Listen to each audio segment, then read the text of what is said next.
Hi, this is Joe again with another movie review, and for the subject of this video, I'm going to be doing what is one of the first, and not the first, of the airplane disaster movies, the John Wayne film, The High and the Mighty, which came out in 1954. This movie is 60 years old. Well, like I said, this is one of the first airplane disaster films, which became popular in the 1970s. It became popular in the 1970s. It became even more popular with the airplane disaster spoof Airplane in 1980. And this is the movie that actually, well, most movie historians believe is to starting this trend was High and the Mighty. Like I said, so it's John Wayne, Robert Stack, who ironically stars Robert Stack as the main character because he plays the pilot and John Wayne was the co-pilot. And of course, Robert Stack was cast in the Airplane movies. It also stars Lorraine.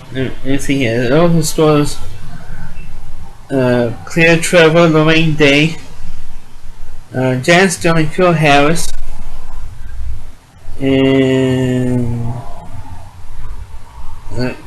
and Joe Avedon, Karen Sharp, which it does have an all-star cast in this thing. In this film, of course, Phil Harris, for younger people out there who are watching this video, Phil Harris was the voice of Baloo the Bear in the Jungle Book films, or the original Jungle Book movie that Disney put out, the animated cartoon. Well, like I said, and also for your Star Trek fans, William Campbell also stars in this film as the third pilot. Of course, he starred in 2 original Star Trek episodes.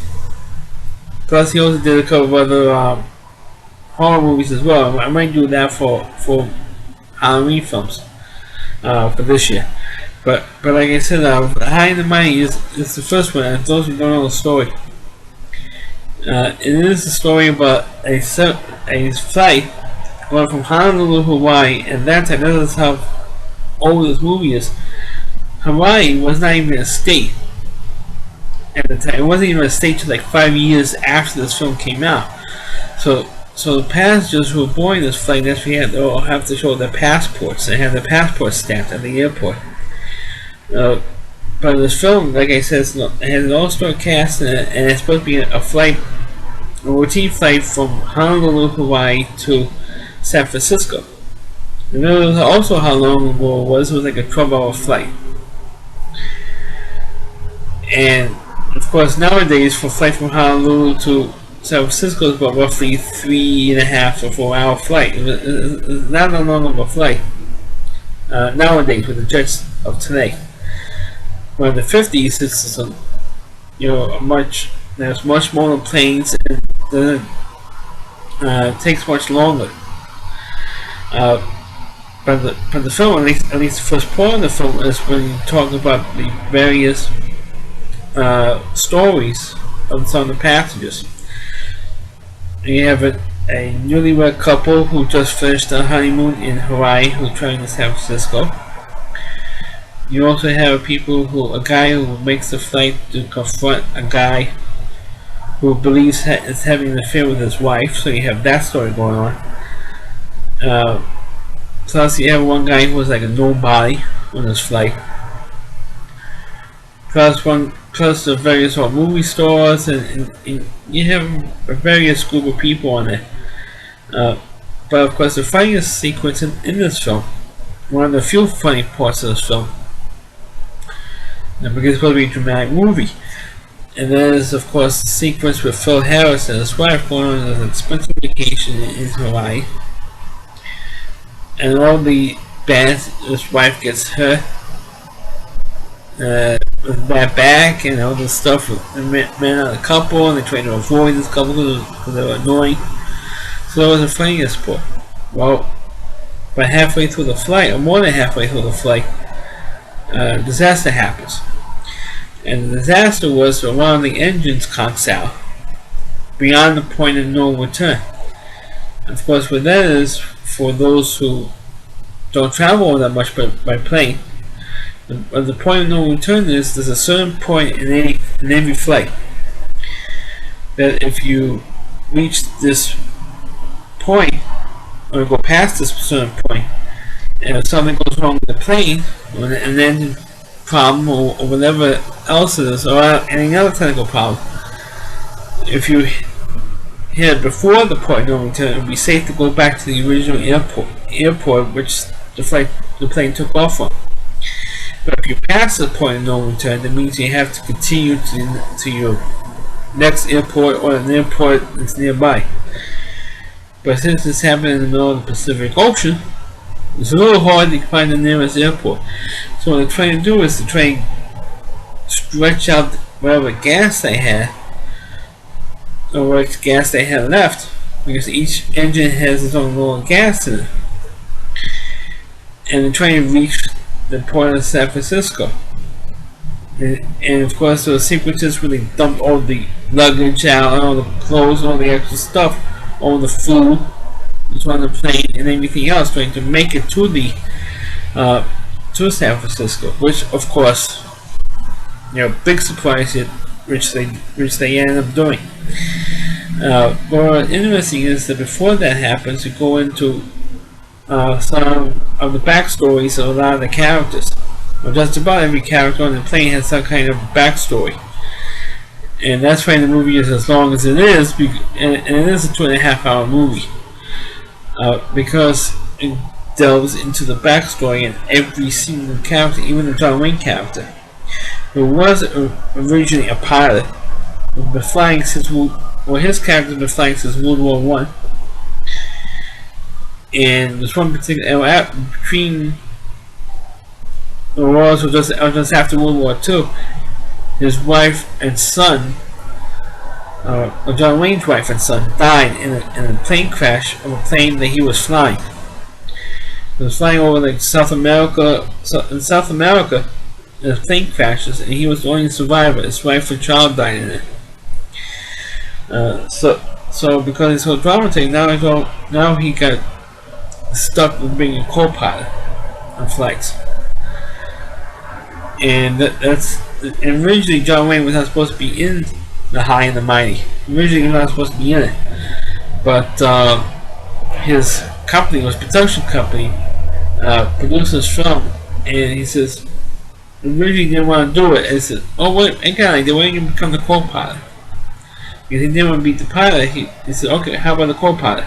And John Wayne says, reluctantly, he said, "Okay, I'd be the co-pilot in the film," and that's how he got in there. And that's one of the few films that John Wayne did where he wasn't in a western, because the majority of his films are westerns or war pictures. So this is one of the first, or one of the few films where it's not a war picture or a western. It's one of the few films where, and this was in the height of his career, and he's not playing in a western or a war picture. But like I said, it is a very well made film. It also has a very good documentary on it. The making of the film was hosted by Leonard Maltin, formerly of Entertainment Tonight, kind of movie historian, movie critic, and he does this whole documentary, and he also does the presentation of the DVD as well. There's a 2-disc set, and one interesting note is that there is an infamous guy who does appear in this film. When the plane goes over a fishing boat, I guess it was, the guy who communicates with the plane by radio, his name is Pedro Gonzalez. You say, okay, what's the big deal about this guy?